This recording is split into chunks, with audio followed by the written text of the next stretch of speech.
vendredi 21 mai. Bonjour, bien-aimés frères maîtres. Non, ce n'est pas 21. Aujourd'hui, c'est... Voilà, c'est hier.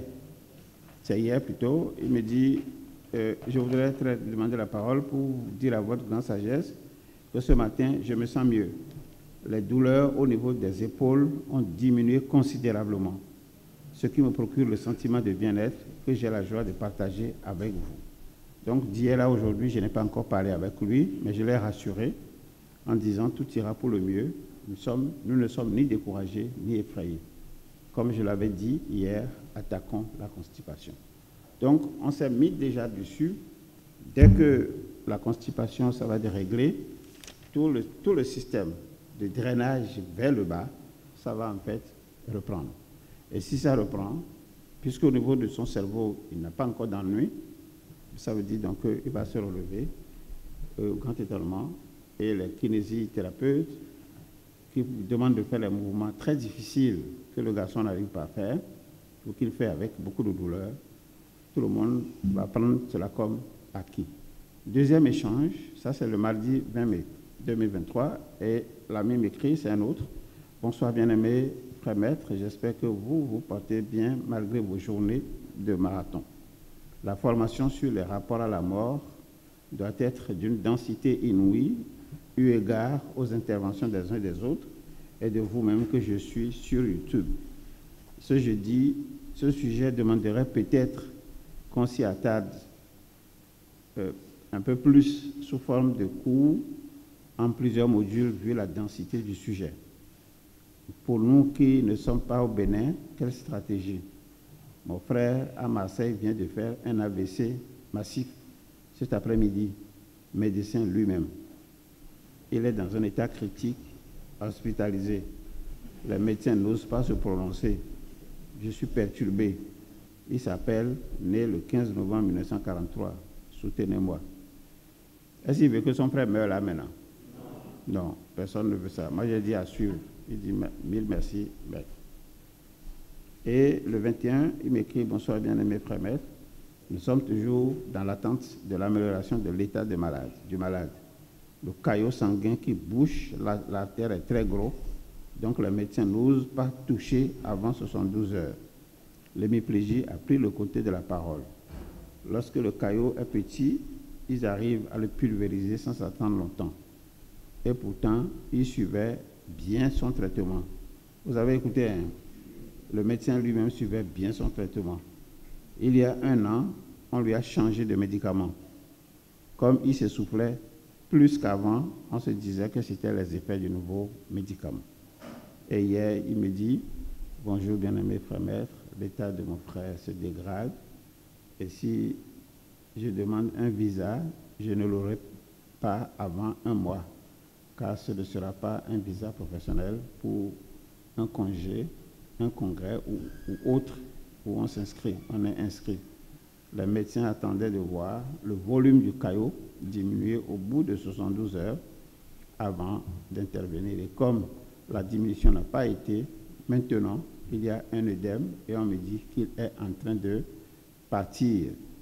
Mais moi, je ne veux pas y croire. C'est lui qui a écrit ça en gros caractère. Maintenant, même si on ne veut pas voir le problème, est-ce qu'il disparaît? Non. Donc, sachez, moi j'ai mis courage. Et il m'écrit merci, bien-aimé frère maître. Voilà, c'est juste pour vous montrer comment vous-même, quand vous avez des cas de malades auprès de vous, comment vous pouvez précipiter la mort des gens. Et si vous en avez conscience, comment vous allez vous garder dans l'état qu'il faut, l'état émotionnel qu'il faut. Et l'état émotionnel, c'est encourager, rassurer le malade, même si vous savez que dans 5 minutes, il va s'éteindre, continuez de le rassurer, soutenez-le, dites-lui que vous êtes là pour qu'il guérisse, que c'est pour ça que vous êtes à côté de lui, ça va toujours le rassurer. Maintenant, si entre-temps vous avez eu des problèmes avec l'intéressé, videz l'abcès, même s'il est sur le lit de malade, videz l'abcès. Dites-lui que tout est fini, et que vous avez oublié, vous avez pardonné, et puis le reste, ça va se passer bien. Parce que l'interaction entre le malade qui est sur le lit et vous qui êtes garde malade, c'est une interaction indispensable à la guérison de l'autre. Mais si cette interaction est négative, c'est fini. Vous allez tuer quelqu'un sans savoir. Et le jour où vous allez remettre votre épée, on va trouver du sang pour dire que vous avez tué quelqu'un. Voilà. Alors je vais passer à quelques secrets qu'on va percer aujourd'hui de la mort. Alors je vais voir avec vous ce que j'appelle quelques conséquences, voilà, de l'instinct de survie. La vie est une fraude bien organisée. Quand on est jeune, je n'ai pas le son. Hein. Va à l'école, travaille bien. Quand tu auras ton diplôme, tu trouveras un bon. Voici la preuve que la vie est une fraude bien organisée. Vous suivez? Quand on est jeune, nos parents nous disent, va à l'école, travaille bien. Quand tu auras ton diplôme, tu trouveras un bon boulot. Et là, tu pourras t'acheter ce que tu veux et vivre heureux. Alors on y croit, on suit le plan, on va à l'école, on décroche un diplôme, on trouve un travail. Mais une fois qu'on a ce boulot, on nous dit autre chose. Épargne, prépare ta retraite, ne dépense pas trop. Alors on se prive, on sacrifie les plaisirs simples. Au restaurant, tu vois ton plat préféré sur la carte, mais tu choisis une salade parce que c'est moins cher. Tu renonces au bon moment pour économiser pour plus tard. Prépare ta retraite. Tu vis comme un robot programmé à attendre toujours plus tard. Et puis un jour, plus tard arrive. Tu as 60 ans et plus, enfin, la retraite. Mais tu vas chez le médecin. Et lui, il te dit, papa, vos résultats sont là. Le taux de sucre est trop élevé. Fini les desserts. Et votre cholestérol aussi est inquiétant. Il faut arrêter la viande, plus d'alcool.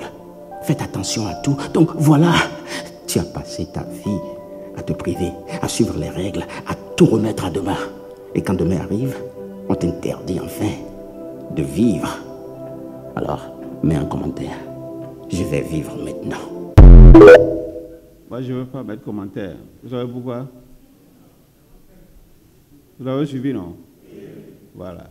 De toute façon, ce qui m'intéresse, c'est l'instinct de survie. Et comment, en fait, quand on est au bas de l'échelle, on n'est pas du tout sur le tapis, on n'avance pas. Et on vous programme.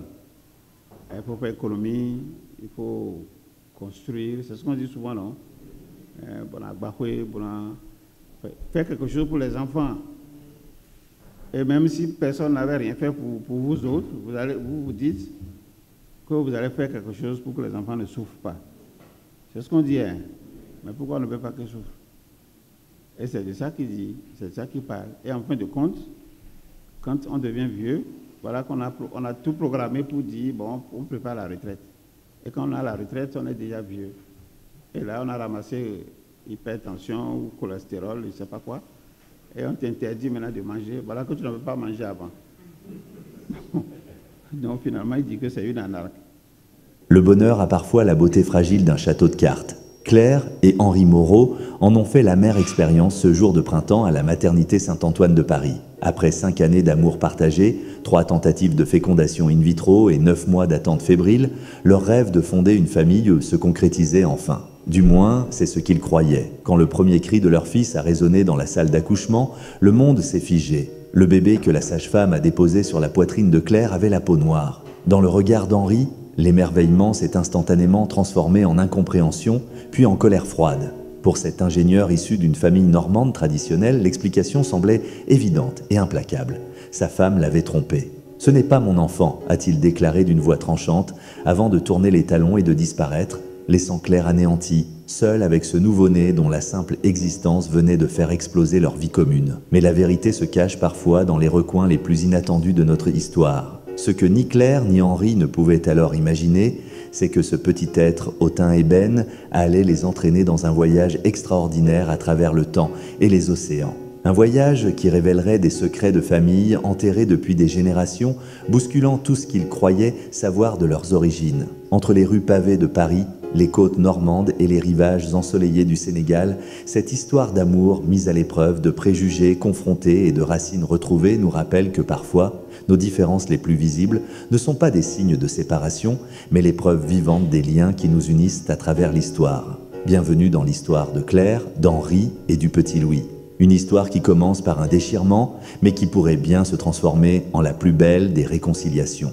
Bienvenue sur la chaîne Destin Croisé, Histoire. Avant de commencer, n'oubliez pas de liker la vidéo et de vous abonner à la chaîne pour découvrir d'autres histoires vraies et émouvantes comme celle-ci. Claire Moreau serrait fort la main de son mari, Henri, tandis que les contractions devenaient de plus en plus intenses. Après 5 ans de mariage et 3 tentatives infructueuses de fécondation in vitro, leur rêve était enfin sur le point de se réaliser. La salle d'accouchement de l'hôpital Saint-Antoine, dans le 12e arrondissement de Paris, résonnait des encouragements de la sage-femme. « Allez-y, Madame Moreau, poussez encore une fois », ordonna le docteur, Lambert, concentré sur son travail. Henri, les yeux rivés sur le visage en sueur de sa femme, murmurait des paroles réconfortantes. Ingénieur dans une entreprise d'aéronautique, il avait toujours rêvé de fonder une famille. Claire, professeure de littérature au lycée Voltaire, partageait ce désir avec la même intensité. « Je vois la tête », annonça le médecin. Claire poussa une dernière fois, toutes ses forces concentrées dans cet ultime effort. Un cri perça le silence tendu de la salle et le docteur. Lambert leva triomphalement un petit corps entre ses mains. « C'est un garçon », déclara-t-il. Mais la joie anticipée fut remplacée par un silence soudain et pesant. Henri, qui s'était avancé pour voir son fils, se figea. Le bébé que la sage-femme plaçait maintenant sur la poitrine de Claire avait la peau noire. Claire, épuisée mais rayonnante, ne remarqua pas immédiatement l'expression de son mari. Elle caressait doucement la joue de son fils, les yeux embués de larmes de bonheur. « Notre petit Louis, il est enfin là !» Henri recula d'un pas, puis d'un autre. Son visage s'était vidé de toute couleur. Le regard qu'il posa sur Claire était glacial, accusateur. « Ce n'est pas mon enfant !» articula-t-il d'une voix basse mais tranchante. Claire leva les yeux vers lui, incompréhensive. « Quoi ? Bien sûr que si, c'est notre fils. Ne me prends pas pour un imbécile. » La voix d'Henri s'éleva, faisant sursauter le personnel médical. Bon, c'est une émission, ça dure à peu près 50 minutes, on ne peut pas écouter tout ça. La moralité, c'est que voilà, 2 petits blancs qui font un enfant noir.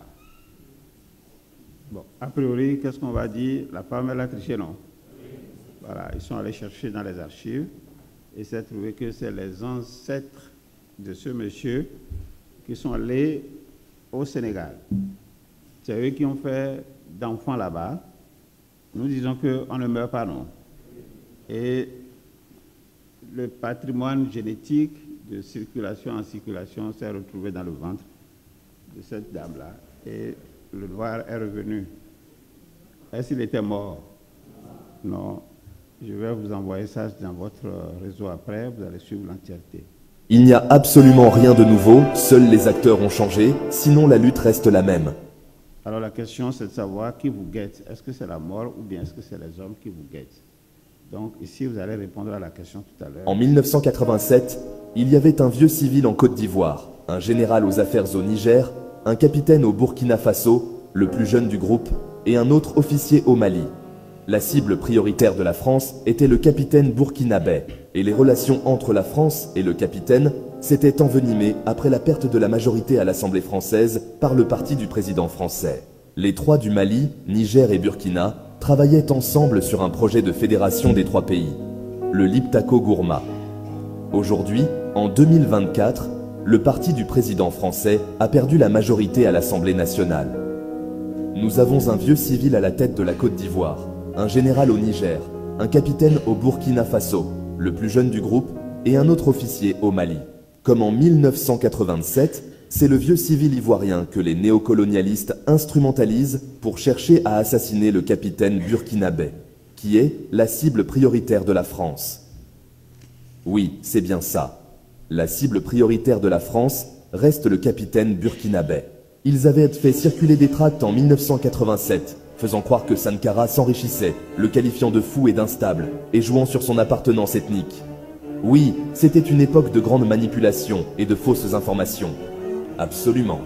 Ces tactiques visaient à discréditer Sankara et à affaiblir son soutien populaire. En 1987, Houphouët avait 82 ans et Sankara n'avait pas 40 ans.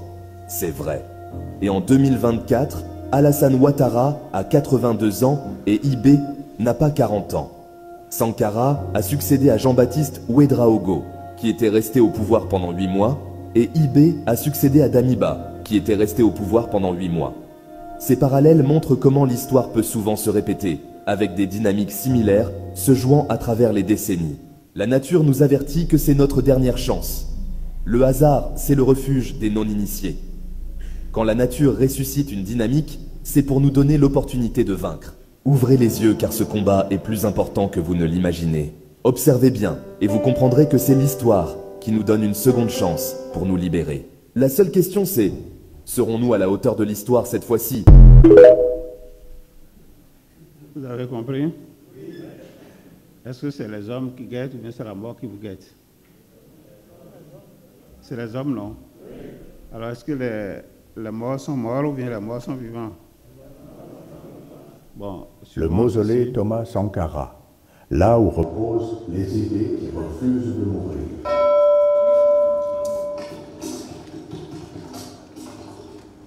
À Ouagadougou, un lieu nouveau est né, un lieu de silence, mais aussi de puissance. Là où 13 hommes sont tombés, l'Afrique se relève. Bienvenue au mausolée Thomas Sankara. Le 15 octobre 1987, Thomas Sankara, président du Burkina Faso, est assassiné avec 12 de ses compagnons lors d'un coup d'État.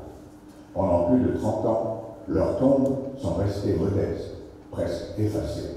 Mais aujourd'hui, l'histoire a fait un pas vers la justice. Le 17 mai 2025, le Burkina Faso inaugure officiellement le mausolée Thomas Sankara. Ce n'est pas juste une construction, c'est une réponse, une promesse de mémoire, une reconnaissance nationale pour ceux qui ont rêvé d'un pays debout, libre et souverain. Le mausolée est construit à base de blocs de terre comprimés, un matériau écologique, enraciné dans l'esprit sankariste. La latérite rouge qui habille les murs évoque la terre du Faso, dure, brûlante, mais féconde. À l'intérieur, la lumière naturelle traverse le plafond et vient frapper les tombes. Le symbole est fort. Même dans la mort, la clarté reste possible. Les 13 stèles sont alignées dans un espace circulaire, simple, digne. Chacune porte le nom d'un révolutionnaire tombé. Thomas Sankara est au centre, entouré de ses compagnons, comme pour dire qu'il ne dirigeait pas seul, mais avec un collectif, avec un rêve partagé. Ce mausolée est aussi un lieu d'apprentissage. Des panneaux retracent la vie de Sankara. Son engagement, ses discours puissants, son combat contre la corruption, l'impérialisme, la dette. On y voit des images, des objets personnels, des extraits de lettres, des rêves gravés dans le réel. Mais ce n'est qu'une partie d'un projet plus vaste, le mémorial Thomas Sankara. Sur 15 hectares, il accueillera une tour de 87 mètres, un musée, une médiathèque, un amphithéâtre et même un téléphérique vers le parc urbain Bangweogo. C'est une cité en devenir, inspirée par les idées de Sankara, éducation, autonomie, justice sociale. Sankara disait « La tombe d'un révolutionnaire ne doit jamais être un lieu de deuil, mais une école de lutte. Ce mausolée est une école. Il ne parle pas seulement au passé. Il interpelle le présent et surtout, il prépare le futur. On peut tuer un homme, mais ici, à Ouagadougou, vous verrez qu'on ne peut pas enterrer ses idées. Le mausolée Thomas Sankara, là où reposent les idées qui reviennent. Donc voilà, les morts ne sont pas... Voilà. Qui a servi la Diop, non?